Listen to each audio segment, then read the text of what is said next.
pagi Bapak Ibu.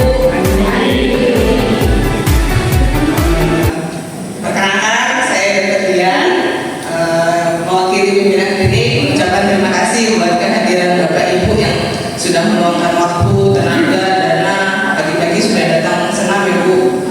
Terus tadi sempat karaokean, sekarang kita mau menimba ilmu dari narasumber kita Dr. Lili. Terima kasih dok sudah hadir. Terima kasih juga Mas Alfi yang sudah terus bekerja sama dengan Klinik Minum Sehat. Kita punya kerjasama nih Bu dengan Prodia Harapan Indah. Ya, mungkin kalau ada Bapak Ibu yang mau periksa darah yang tidak ada di sini, boleh ke Mas Alfi itu ke Prodia. Ya. Sebagai informasi mungkin dok, kita di sini kan punya program Prolanis. Nah, tiap bulan kita ada edukasi, dan edukasi itu kadang dari kami dokter dalam itu, tapi sering juga kita panggil dari luar. Ya, bulan Mana sambutannya? Acara selanjutnya adalah pemaparan materi oleh Dr. Lili Luciana, spesialis patologi klinik dengan tema gangguan fungsi ginjal kreatin atau nystatin. Untuk waktu dan tempat kami silakan.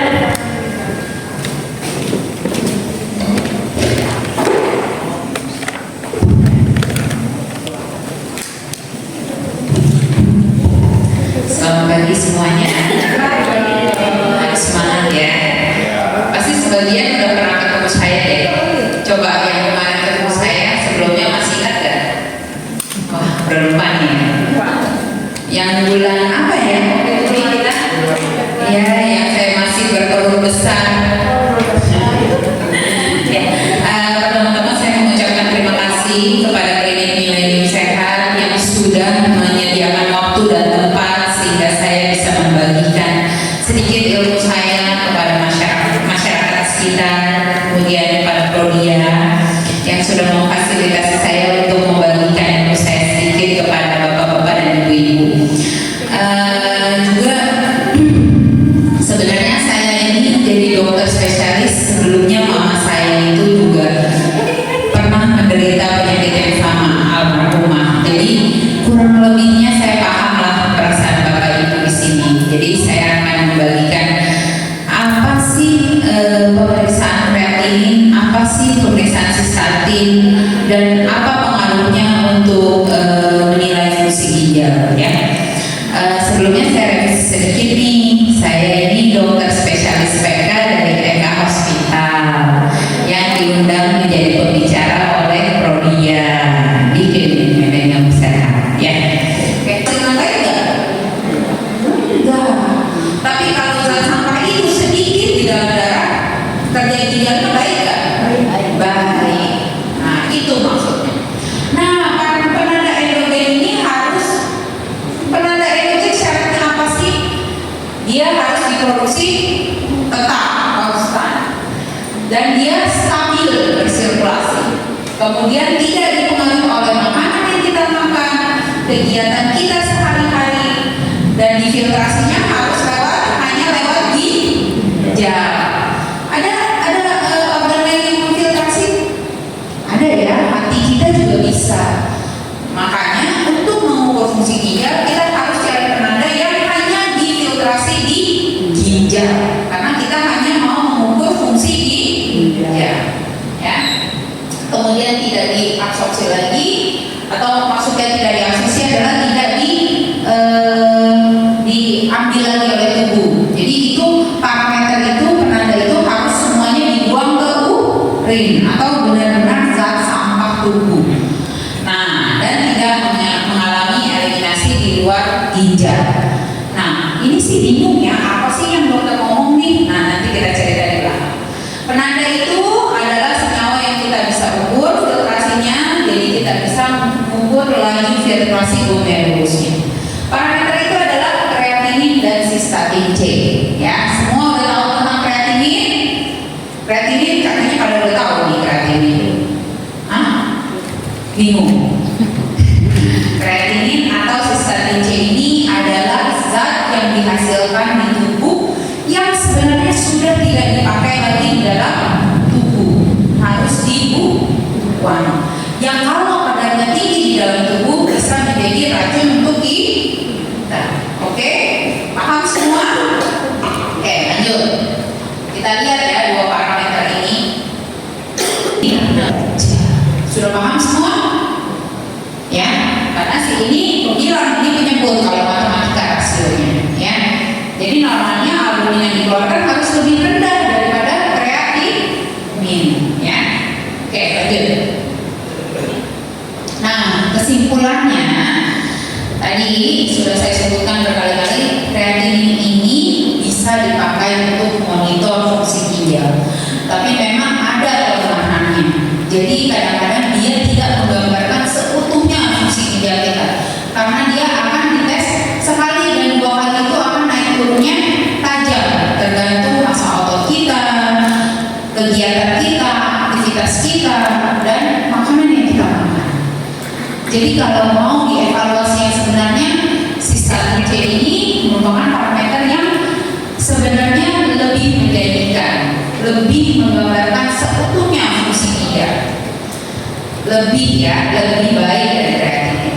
Tapi tetap tidak ada yang benar-benar baik, karena pasti ada kekurangan. Tapi kalau dibandingkan, dok lebih nyata mana sih saya kalau menggambarkan fungsi ginjal kita, kreatinin apa sih statin? Kalau saya sih ya pasti statin, lebih stabil. Tapi mahal dong, ya jangan setiap bulan diperiksa. Kreatinin masih bisa dipakai. Tapi kalau memang naik turunnya sudah tajam banget, sudah sepertinya aduh terpengaruh banget deh dok, ya kita bisa pakai parameter yang lebih terpercaya, yaitu si statin C. Oke, sekian dari saya, semoga dapat diterima dengan baik. Terima kasih.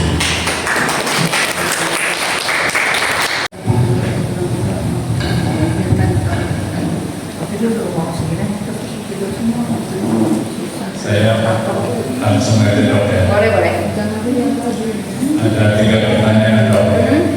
Pertama, apa sih perbedaan ginjal sama hati? Oke. Kemudian kedua, bagaimana kalau ginjal kan normalnya 2, tapi ada orang yang buang 1 atau dijual gitu ya. Kira-kira apa resikonya gitu ya, resikonya. Terus ketiga, kenapa kalau sakit ginjal harus cuci darah? Apakah itu selalu solusinya? Terima kasih. Ya. Pertanyaan yang membumi sekali, luar biasa. Maksudnya memang ini kontroversi ya Pak ya. Tapi saya mau jawab yang nomor 2 dulu. Apakah 1 lebih baik dari 2? Tidak. Pasti 2 jauh lebih baik daripada 1. Tapi apakah orang bisa hidup dengan 1 ginjal? Bisa. Tapi kerjanya akan lebih berat. Sama kayak orang tua, single parent dan berdua, pasti single jauh lebih berat dan jauh lebih beresiko. Yang berhasil akan sedikit. Tapi kalau terpaksa, mau nggak mau, kita harus enggak. Tapi apa boleh kita jual ginjal kita? Tidak boleh. Ya, enggak. Ini kasarnya ya. Oh punya 2, gue jual aja 1. Oh tidak boleh. Ya. Karena 2 is better than 1. Peluangnya ada, ya. Semua sama. Kerja 2 akan lebih ringan daripada kerja sendiri. Tapi kalau sebelah ada tumor, ya mau nggak mau diangkat daripada menyebarkan ke tempat yang lain. 1 tetap bisa hidup, tapi kerjanya harus lebih dikurangi, lebih ringan, ya. Gitu. Itu jawaban saya untuk 1 atau 2 ginjal. Nah, terus fungsinya akan berjalan biasa sama, fungsinya akan sama, cuma kerjanya lebih berat aja. Apa bedanya fungsi ginjal dan hati? Ginjal ini untuk filtrasi, untuk membuang zat sampah biasanya, dan membedakan dengan zat yang kita butuhkan di dalam tubuh. Berbeda dengan hati tidak mengeluarkan secara langsung dalam bentuk urin. Hati tidak bisa seperti itu. Hati lebih menyaring, kemudian masukkan dalam darah, akhirnya disaring lagi lewat ginjal. Dia prinsipnya membantu si ginjal dan detoksifikasi atau penetralisir Itu fungsinya si hati. Tapi bukan berarti kita minum racun itu si hati bisa netralisir ya. Tidak, ini racun-racun dalam kondisi maksudnya detoksifikasi racun zat asing lah ibaratnya, bukan yang truly racun ya. Nah, misalkan zat yang sebenarnya masih kita boleh makan, tapi dalam batas ambang tinggi dia bersifat racun, seperti itu maknanya racun di hati ini ya. Oke, sampai sini jelas. Dan satu lagi pertanyaan ketiga gimana?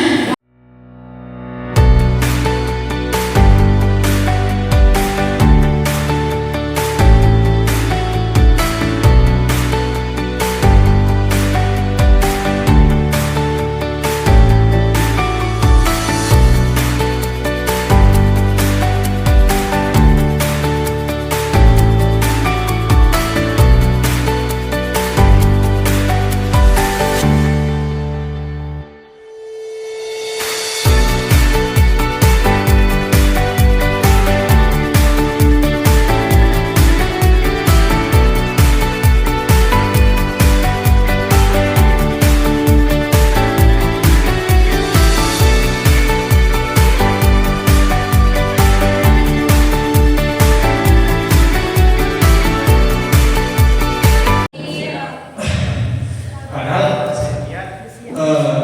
usia kita seumuran ya Bapak Ibu ya, harusnya lebih semangat dong. Selamat pagi. Selamat pagi. Selamat pagi. Mantap. Jadi gini Bapak Ibu, saya mau informasikan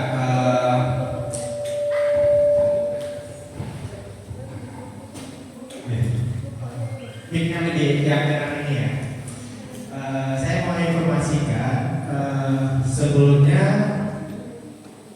Bapak Ibu datang ke sini itu kita udah membantu untuk ada ngasih voucher pemeriksaan uriumnya. Nanti bisa diambil di belakang. Itu semuanya free pemeriksaan urium kepada Bapak Ibu yang hadir di sini. Nanti bisa langsung periksanya di Prodia Prodia Harapan Indah. Nah, untuk misalnya nih Ibu mau nambah kreatinin juga, itu ada diskon 20%. Nah, yang tadi yang dokter ini sampaikan, paparkan untuk pemeriksaan. Tapi jadwal fisioterapisnya di hari Selasa, Kamis, Sabtu jam 8 malam dan hari Minggu jam 2 siang. Untuk Bapak dan Ibu yang menginginkan pelayanan fisioterapi bisa langsung datang ke klinik atau bisa menghubungi petugas yang ada di bawah. Terima kasih. Acara